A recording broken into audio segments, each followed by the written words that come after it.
पुढे राहू नीट करायला लागलो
जनतेनं महायुतीचे अधिकृत उमेदवार आदरणीय दत्तामामा भरणे यांना प्रचंड बहुमताने विजयी करून दिलेला आहे। याबद्दल मी आणि आमचे सर्व सहकारी तुम्हा सर्वांचे आभारी आहोत। ज्या पद्धतीनं इंदापूर तालुक्याला मामाने न्याय मिळवून दिला आणि त्या न्यायाचं फळ म्हणून आपण मामाला तिसऱ्यांदा म्हणजे विजयाची तिसरी हॅट्रिक करून दिली, याबद्दल मी सर्वांचे आभार मानतो। जसं आकाशातल्या काळ्या रात्रीला भेदण्यासाठी चंदा मामाची गरज असती, तसं इंदापुरातल्या विकास करण्यासाठी आदरणीय दत्ता मामाची गरज आहे। त्या गरजेला ओळखून आपण जो मामा विश्वास टाकलेला आहे, मामा त्या विश्वासाचे पात्र असतील आणि जर चुकून आपण समोरच्या उमेदवाराला मत दिलं असतं तर कुठल्याही कामासाठी कसल्याही कामासाठी आपल्याला पहिला संपर्क त्यांच्या पीएला करावा लागला असता, परत बंटीला, परत बबलीला आणि नंतर जॉनीला संपर्क करावा लागला असता। आणि आपल्या सगळ्यांना माहिती आहे जॉनी तर त्याच्यामुळे आपण अतिशय उत्कृष्ट आणि स्वच्छ मनाच्या स्वच्छ चारित्र्याच्या उमेदवाराला निवडून दिलेला आहे। हा उमेदवार येत्या 5 वर्षात जमीन उतरून आपली सेवा करेल याची मी ग्वाही देतो। आणि एक गोष्ट याद राखा, ही माझी विरोधकांना चुनौती आहे। मामांना मतदान दिलं, मामाला साथ दिली, या गोष्टीचा द्वेष मनात धरून जर कुठल्या कारखान्याच्या सभासदाला कुठल्या उमेदवाराला कुठल्याही जनतेला जर त्रास दिला, त्याच्या बिलात ऊस बिलात जर थकीत केली किंवा कुठल्याही प्रकारचा त्रास दिला तर याद राखा घाटामशेष आहे। कुठल्याही इंदापूर तालुक्यातल्या एकही जनतेला आदरणीय मामा सिंग एकटं सोडणार नाही। कसलाही अन्याय झाला तर मी आणि आमचे मामा सगळे तुमच्या पाठीशी उभं राहा ही ग्वाही देतो। आणि खूप वेळ झालेला आहे, तेवढं बोलून थांबतो। यानंतर आपण सर्वांनी 72 मतदारांनी मामांना या ठिकाणी भरघोस मताने निवडून देण्याबद्दल पहिल्यांदा आपल्या सर्वांचे आभार मानतो। मित्रांनो, खरं पाहिलं तर मामाच्या प्रचारामध्ये आपण सर्वांनी गावच्या कार्यकर्त्यांनी पाहिलं असेल की खरा प्रचार जर केला कोणी असेल तर मामाच्या फॅमिलीमधील ज्या काही महिला असतील त्या प्रत्येक घरातील गावातील आपल्या वाडी वस्तीवरती जरी एक घर असेल तर त्या घरापर्यंत पोहोचण्याचा मामाचा प्रचार करण्याचं काम ज्या महिलांनी केलं त्या महिलांसाठी प्रथम आपण सर्वांनी एकदा टाळ्या वाजवून त्यांचं अभिनंदन केलं पाहिजे। प्रचार आपण सर्वजण करत असतो, प्रचार करत असताना आपणा सर्वांना माहित आहे की मामावरती किती जणांनी काय आरोप केले, परंतु मला एकच या निमित्ताने सांगायचं आहे की मामाचं काम या इंदापूर तालुक्यात बोलतंय, त्यामुळे कुणीही मामाला या ठिकाणी हरवू शकत नाही। आपण सर्वांनी बघितलं की मामांनी जे काम केलं होतं आणि मामांच्या साथीला या इंदापूर तालुक्यातल्या लाडक्या बहिणींनी जी मामाला ओवाळणी दिली आणि मामांना भरघोस असं प्रेम दिलं, त्याबद्दल मी सर्वांचे मनापासून आभार मानतो आणि माझे 2 शब्द संपवतो। जय हिंद, जय महाराष्ट्र। त्याबद्दल मी इंदापूर तालुक्याच्या तमाम मतदार बंधू भगिनीचं मनापासून आभार मानतो। गेले 15-20 दिवसामध्ये आपण दिवसाची रात्र केली, रात्रीचा दिवस केला आणि खूप कष्ट केलं, त्याबद्दल आमच्या बहादर कार्यकर्त्याचंही मनापासून आभार मानतो। निवडणूक येत असतात, जात असतात, परंतु ही निवडणूक अतिशय महत्वाची निवडणूक होती आणि हे निवडणूक मतदारांनी दाखवून दिलं की अजितदादांच्या नेतृत्वाखाली या ठिकाणी भरणे मामाला चांगलं मतदान करण्याचं काम या इंदापूर तालुक्यातील तमाम जनतेने या ठिकाणी केलेलं आहे। मी पुन्हा एकदा आपल्या सर्वांचं मनापासून या ठिकाणी आभार मानतो। मामाला मनापासून तिसऱ्यांदा आमदार झाल्यापासून आपल्या सर्वांच्या वतीनं माझ्या वतीनं मी मनापासून शुभेच्छा देतो.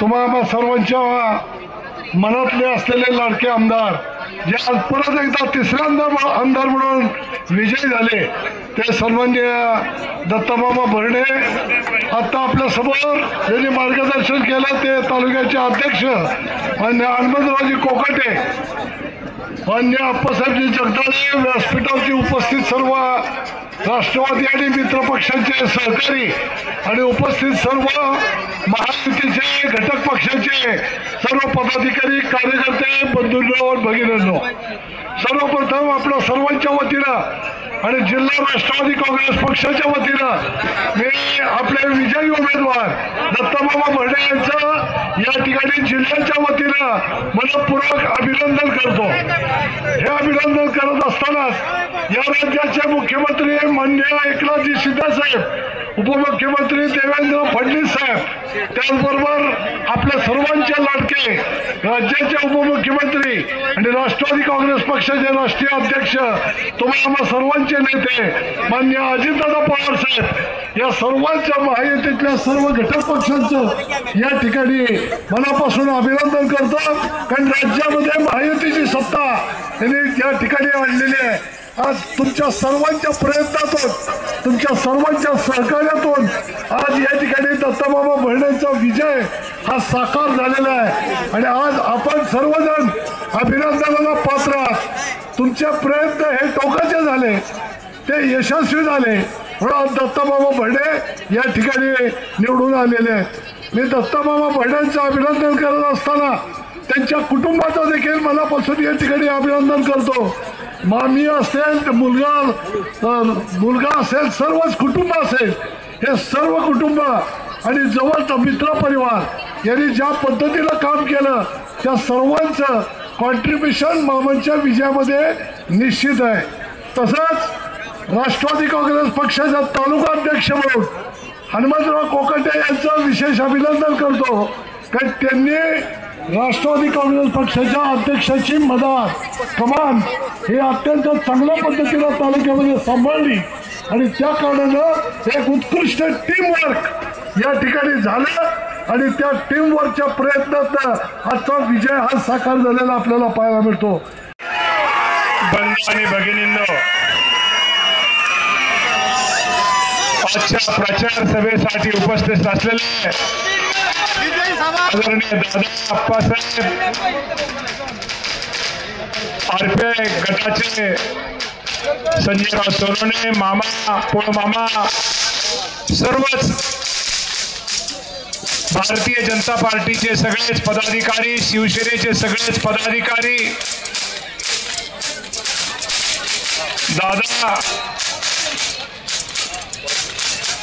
भाजपचे सगळे पदाधिकारी, मित्र पक्षाचे सगळेच पदाधिकारी, उपस्थित सर्व बंधू आणि भगिनींनो, मी तुम्हा सर्वांचं आभार मानतो.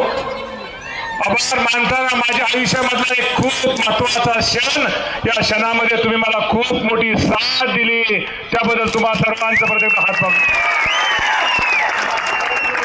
आयुष्यामध्ये चढ उतार येतात, सुख येतं, दुःख येतं. आनंदाच्या काळामध्ये अनेक माणसं भेटतात, परंतु संकटाच्या काळामध्ये आणि अडचणीच्या काळामध्ये तुमच्यासारख्या माणसांनी मला साथ दिली. तुमचा उपकार कसे फेडावेत हे बंधू मला निश्चित प्रकारचे ध्येय आहे. आज मी तुम्हाला एवढंच प्रामाणिकपणे सांगतो, ज्या विश्वासानं मला आज तुम्ही आमदार केले, तिसऱ्यांदा आमदार केलेला आहे, तोच विश्वास मी निश्चित प्रकारे सार्थकी राहून या तालुक्यातील सर्व सामान्य माणसाची, गोर गरीब माणसाची, मागासवर्गीय माणसाची, अल्पसंख्याक माणसाची, सर्वसामान्य माणसाची सेवा प्रामाणिकपणे करेल हा शब्द तुम्हा सर्वांना आजच्या कार्यक्रमाच्या निमित्तानं देतो. गेली एक महिना तुम्ही सगळेजण अहोरात्र कष्ट करत होता. आपल्या सर्व मित्र पक्षाचे कार्यकर्ते अहोरात्र कष्ट करत होते. या सर्वांनी मला खूप मोलाचं सहकार्य केलं. प्रचार काळामध्ये माझ्यावरती आरोप झाले, प्रत्यारोप झाले, आरोप झाले. अनेक टीका टिप्पणी झाल्या, परंतु बंधूंनो त्याच्यावर तुम्ही कुठेही लक्ष दिलं नाही.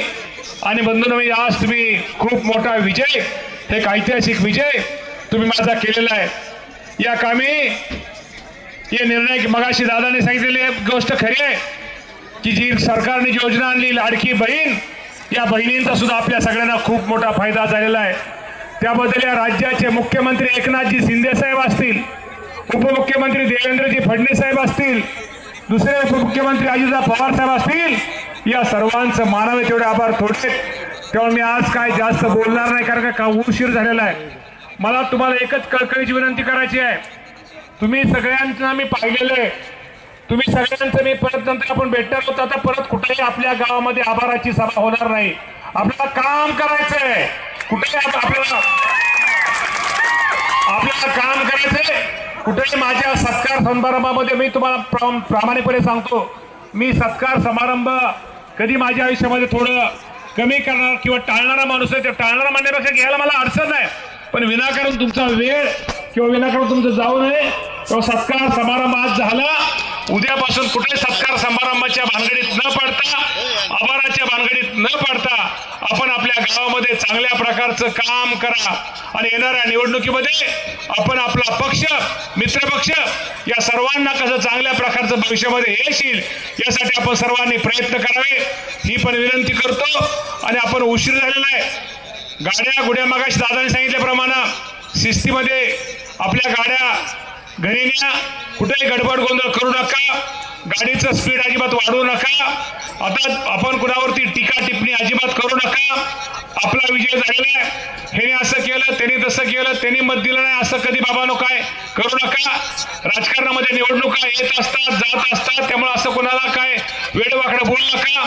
पुन्हा एकदा तुमच्या सगळ्यांचे आभार मानतो आणि थांबतो.